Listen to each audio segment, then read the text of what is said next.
दुनिया पर ना कंट्रोल करना अगर आप सीख गए तो आप शायद शक्तिमान हैं, पर अगर आप अपने आप पे कंट्रोल करना सीख गए तो आप बहुत ही महान हैं। दोस्तों, मैं आपको ना आज एक बहुत इंटरेस्टिंग स्टोरी बताने वाला हूँ जो शायद आपके लिए एक लाइफ चेंजिंग इंस्पिरेशनल स्टोरी होगी। तो चलते हैं। एक बार क्या होता है कि एक गौतम बुद्ध होते हैं। तो गौतम बुद्ध के साथ उनके शिष्य बैठे होते हैं। तो गौतम बुद्ध जो है वो इनको शिष्यों को एक सवाल पूछते हैं कि भाई, मैं सभी शिष्यों से एक सवाल पूछता हूँ कि कर्म क्या है। तो सभी शिष्य अपना अपना जवाब देते हैं, लेकिन गौतम बुद्ध को ना वो जवाब किसी का भी सेटिस्फैक्ट्री नहीं लगता। तो गौतम बुद्ध कहते हैं कि ठीक है, मैं ना तुम्हें एक स्टोरी बताता हूँ और वो स्टोरी सुनने के बाद शायद तुम्हें समझ आ जाए कि कर्म क्या है। तो गौतम बुद्ध के चेले कहते हैं, शिष्य कहते हैं कि प्लीज़ प्लीज़ जल्दी सुनाइए हमें, हम जानना चाहते हैं।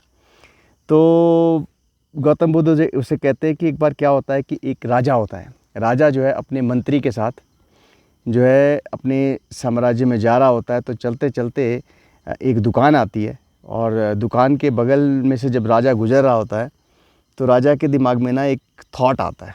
तो वो थॉट जो है वो मंत्री से शेयर करता है। तो वो कहता है कि यार, पता नहीं मेरे दिमाग में ना सडनली थॉट आया कि ये जो दुकान का जो ओनर है ना, इसको कल फांसी दे देनी चाहिए। तो मंत्री जब ये सुनता है तो घबरा जाता है कि यार, राजा जो है वो कहीं पगला तो नहीं गया है। पर विचार आया होता है, राजा है वो। तो मंत्री कहता है कि इससे पहले कि एक्चुअली उसको फांसी दे दे, ये विचार को एक्चुअल में ट्रांसलेट कर दे, भाई मुझे कुछ करना चाहिए। तो मंत्री जो है वो रात को बहुत सोचता है। तो अगले दिन क्या करता है, उसको एक आइडिया आता है। तो मंत्री अपना ना भेष बदलता है।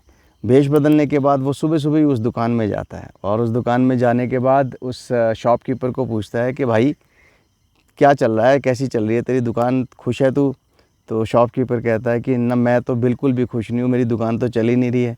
तो बोले, किस चीज़ की दुकान है तेरी? बोलता है कि मेरी ना चंदन की लकड़ियों की दुकान है। अब क्योंकि मंत्री ने भेष बदला हुआ था तो उस शॉपकीपर को समझ नहीं आ रहा था, पता नहीं लग रहा था कि ये मंत्री है। तो उसने सोचा नॉर्मल सा बंदा होगा। तो वो शॉपकीपर काफ़ी ओपन हो गया उसके साथ। तो वो बोलता है कि तुम्हारी दुकान चलेगी कैसे? बोले, जब कोई बड़ा आदमी मरेगा ना, तो बड़े आदमी के मरने के बाद जो है चंदन की लकड़ी यूज़ करेंगे, और बड़ा आदमी हमारे राज्य में एक ही है, वो है राजा। तो मैं तो वेट कर रहा हूँ कि जिस दिन राजा मरेगा उस दिन मेरी लकड़ियाँ बिकेगी और मेरा जो है बहुत, कम से कम मेरा कर्जा वर्जा जो मेरा सारा का सारा मैं उम्मीदें हैं, जो मैंने चीज़ें ली है, वो सब मेरी कवर अप हो जाएंगी। तो मंत्री फिर घबरा जाता है।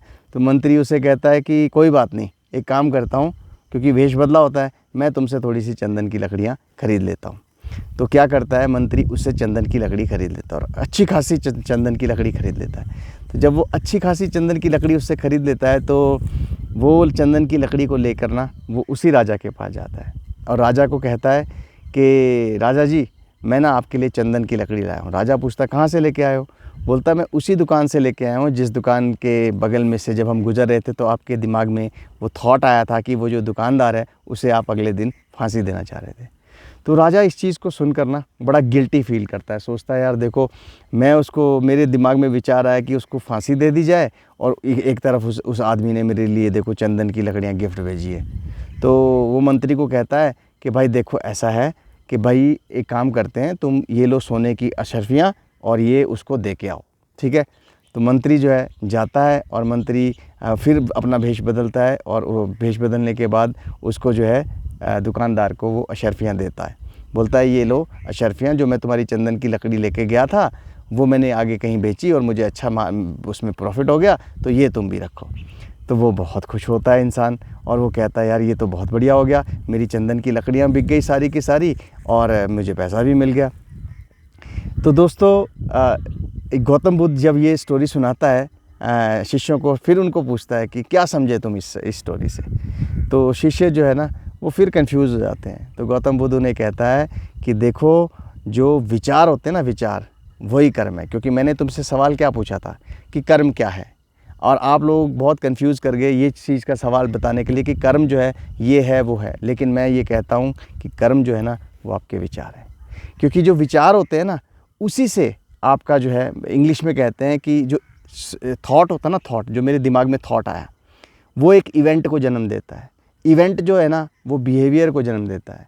बिहेवियर जो है ना वो आपके कैरेक्टर को जन्म देता है, और जो कैरेक्टर है ना फाइनली आपको बनाता है, आपकी पर्सनैलिटी को जन्म देता है। तो इसलिए जो थॉट होता है ना, थॉट, वो विचार, वही आपके कर्म है। अगर आपके विचार सही है ना तो आपके कर्म बाय डिफ़ॉल्ट अच्छे हो जाएंगे। तो सारे के सारे स्टूडेंट्स जो हैं बड़ा सरप्राइज़ करते हैं कि कितनी अच्छी बात बताई है कि अगर अपने कर्मों को आपने सही करना है तो अपने विचारों को सही कर लो। कि मान लो जैसे मेरे दिमाग में कोई चीज़ आती है कि मैंने इसको मारना है और मैंने वो चीज़ को नलीफाई कर दिया कि नहीं यार ये तो गलत चीज़ है, तो मेरे कर्म अच्छे हो जाएंगे। मेरे चलते चलते दिमाग में बात आई कि मैंने चोरी करनी है और मैं बोलूँ नहीं यार ये विचार गलत है, तो मेरे कर्म अच्छे हो जाएंगे। सो दोस्तों, कर्म जो होते हैं ना वो विचारों से बनते हैं। अगर आप विचारों को अच्छा करना शुरू कर दोगे ना तो आपको कहीं मंदिर मस्जिद जाने की ज़रूरत ही नहीं है। आप विचारों को अच्छा करो, आपके कर्म वैसे ही अच्छे हो जाएंगे। आपको कहीं जाने की ज़रूरत नहीं है, कोई भंडारा देने की ज़रूरत नहीं है, कोई किसी को पैसे देने की ज़रूरत नहीं है। आपके विचार अगर अच्छे हो गए ना तो आप वैसे ही अच्छे इंसान बन जाओगे। दोस्तों, मुझे पूरी उम्मीद है कि आपको जो है ये जो स्टोरी है बहुत अच्छी लगेगी। और लास्ट में ये फ्रेज़ मैं बताता हूँ कि दुनिया पर कंट्रोल करना सीख गए तो शायद आपको लोग शक्तिमान कहेंगे, लेकिन अगर आप अपने आप पे कंट्रोल करना सीख गए तो लोग आपको बहुत ही महान कहेंगे। इसलिए अपने विचारों को करेक्ट करिए, अपने विचारों को पॉजिटिव बनाइए और एक अच्छा इंसान बनिए। धन्यवाद आपका अपना Nitesh Gupta. Please like, subscribe and forward my videos. Thank you.